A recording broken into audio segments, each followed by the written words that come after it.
When I was 16 years old, I didn't really have the best Christmas spirit. I was a little Grinch guy, a little bah humbug, you know. It was a tough year for me, okay? Cut me some slack. But on the night before Christmas, and all through the house, not a creature was stirring, not even a mouse, I came across a song called Christmas Unicorn by Sufjan Stevens. Now, I had listened to Sufjan Stevens in the past. In fact, I was a big fan of him, but I never took the time to look into his Christmas music catalog. But on this very night, when Christmas Unicorn popped up, somewhere on Spotify, and I decided to listen to it, my mind was completely blown. I woke up for Christmas the next day, holly, jolly, and ready to open some presents and spend it with my family. Christmas Unicorn is a long song, okay? It starts off as a nice, slow, acoustic folk song, as Sufjan Stevens does, and Sufjan Stevens spits some bars about the commercialized holiday known as Christmas. And then slowly but surely, the song develops into a more dynamic piece of music. Slowly but surely, you start hearing this little synth start going around in the bottom of your ear, picking up to the top of the ear, and then all of a sudden, these drums come in, and then it turns into an electronic dance masterpiece. You can play this song in like a disco rave for Christmas. Also, there's a moment in the song, I'm not going to spoil it, but there's a little Joy Division interpolation in the song. After having my mind blown by this Christmas song, I didn't listen to the Sufjan Christmas catalog until this year. Someone joined our Discord named Ethan, and he's a big Sufjan stan. Like, this is the biggest Sufjan stan that I've ever seen in my life. And he's telling me, he's like, Kyle, you gotta listen to this Christmas album. The Christmas album is insane. Sufjan has 2 Christmas albums, okay? Songs for Christmas and Silver and Gold. And these albums combined are about 5 hours long. There is a lot of filler in the albums, a lot of weird stuff that we'll get into a little bit later. But before we talk about the bad, I want to talk about the good, because there's a lot of good. So basically, the idea behind these Christmas albums, okay, is that Sufjan would cover a bunch of Christmas songs, a bunch of classic, holly jolly Christmas songs, and then he would also make his own Christmas songs. So let's talk about the Christmas covers first. You know, Sufjan's a little Christian boy. He's a good little Christian boy. He likes to follow the footsteps of God and Jesus. So because of that, because he's a good little Christian boy, there's a lot of amazing Christian music covers in here. You see, I'm not a fan of God or Jesus, but I can tell you, I can listen to these Christian music covers and not feel like I'm getting brainwashed by the church. Songs like Joy to the World, which I put in F tier in my Christmas tier list video. The Sufjan Stevens cover of Joy to the World is kind of like A, B tier type of range, you know? It's actually oddly electronic. For some reason, he decided to take a little electronic twist into there. Also, somehow, he makes Silent Night more comfy than it actually is. Like, there's some nice acoustic guitars playing, some soft electronic guitars, and a super sweet choir. His cover of Little Drummer Boy is equally as comfy. There's some cool driving acoustic guitars in there, and then just Sufjan Stevens whispering in your ear going ba-rum-ba-bum.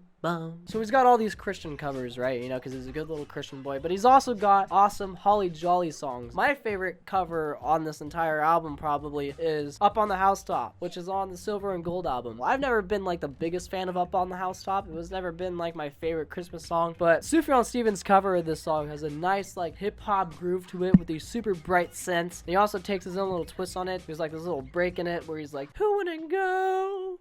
Who wouldn't go? You know, it's Sufjan Stevens. He's not just gonna cover these songs exactly how they are, like some other Christmas artists will do and get a little extra Christmas bonus. Sufjan Stevens is not like that, okay? Sufjan Stevens will take these Christmas covers, tuck them in the bed, kiss them on the forehead, and then steal their identity as they're sleeping. His cover of Carol the Bells has a really nice twist, because it's actually not even called Carol the Bells. It's called like Carol of St. Benjamin the Bearded One or something like that. So he uses Carol the Bells as like this intro to this song, and like he also somehow makes it like even more epic and more cool. That song is already super epic and cool, so I don't even know how he did that. And the second part of the song has like a nice sweet acoustic guitar, but some really incredible vocal performances, and it's absolutely beautiful. His cover of Do You Hear What I Hear takes the whole stealing the Christmas song identity concept to a whole new level. It is super electronic, and there's also all these like super punchy beats, like choppy drums in there and some vocal chops in there. It's just really weird, okay? It's weird in a good way though. So that covers all the covers. There's also a lot of amazing original Christmas songs on here. Like I said, you got Christmas Unicorn, which is like my favorite Christmas song of all time. But then you got other songs like You Must Be a Christmas Christmas Tree, which tells a beautiful story. It's a 7-minute song. It's a beautiful, sad story. It doesn't really feel too Christmassy, but it's got Christmas in the title, so I guess that kind of makes it Christmassy. And then you got That Was the Worst Christmas Ever, which is also another sad Christmas song. And then you got Did I Make You Cry on Christmas Day?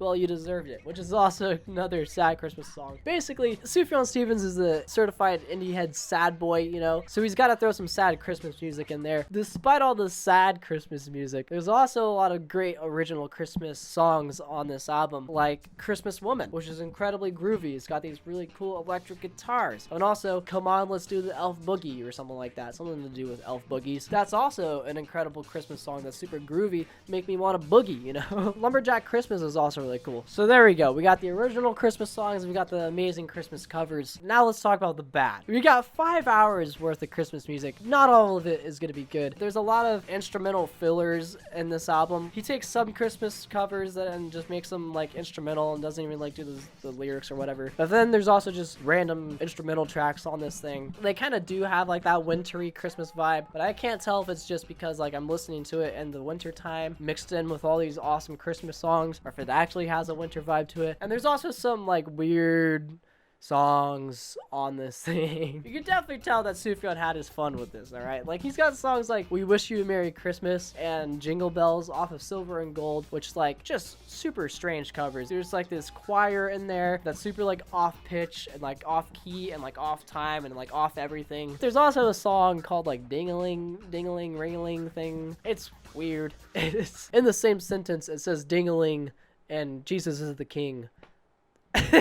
If you're like me and you don't want to listen to all the instrumental fillers and you don't want to listen to all the weird tracks, then don't worry, because I made 3 Sufjan Christmas playlists on Spotify that will all be linked into the description below, each with a different mood. So the first playlist that I made is called Holly Jolly Sufjan, and this is like the classic Christmas vibes, you know. This is like the type of Christmas music that you'll find in like Christmas movies. This is like the type of Christmas music that you'll listen to as you're decorating the tree. And the second playlist that I have is Hot Chocolate Sufjan. This playlist is basically the playlist that you would listen to at the end of the night, heat up some hot chocolate, get in that blanket, watch the snow fall, play it as you're making Christmas dinner for your family, or even eating Christmas dinner with your family. And then the third playlist that I made is Christmas, but you're depressed, because like I said, there's a lot of sad Christmas music in this album. Maybe you're not feeling too in the Christmas spirit, but you still want to get some Christmas vibes. Maybe you're a bit down in the dumps. That's okay, that's okay. We have this playlist, so you can still get that Christmas vibe and still be depressed if you want to be depressed. Sorry, I feel like that's pretty insensitive. All 3 playlists are linked in the description below. That is my gift to you guys. If you guys want to give me a nice little Christmas present this year, hit that subscribe button, and I'd greatly appreciate it. Merry Christmas, Happy Hanukkah, Happy Kwanzaa, happy whatever holiday that you want to celebrate. I don't care.